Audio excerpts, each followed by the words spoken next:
कुंभमेळ्यात माळा विकणारी एक मुलगी आणि आज तीच मुलगी मोठ्या पडद्यावर हिरोईन म्हणून झळकणार। ही आहे कुंभमेळ्यातील व्हायरल गर्ल मोनालिसाची भन्नाट कहाणी। महाकुंभमेळ्यात माळा विकताना तिचा एक व्हिडिओ सोशल मीडियावर प्रचंड व्हायरल झाला आणि तिच्या घाऱ्या आकर्षक डोळ्यांनी अक्षरशः लाखो लोकांना घायल केलं। तिच्या निरागस हास्याने आणि साध्या व्यक्तिमत्वाने नेटिझन्सची मनं जिंकली। काही तासातच ती सोशल मीडियावर ट्रेंड होऊ लागली। कुंभमेळ्यातील मोनालिसा अशी ओळख तिला मिळाली आणि ती देशभरात चर्चेचा विषय ठरली होती। आणि आता याच मोनालिसाचं नशीब मोठ्या पडद्यावर चमकलं आहे। तिच्या पहिल्या बॉलिवूड चित्रपटाचा ट्रेलर प्रेक्षकांच्या भेटीला आला आहे। चित्रपटाचं नाव आहे the diary of Manipur.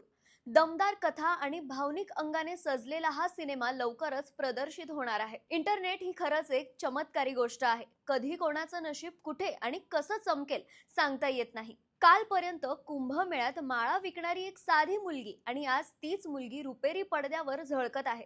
Social मीडियाने दिलेल्या प्रसिद्धीमुळे मोनालिसाला आयुष्याची नवी दिशा मिळाली आहे।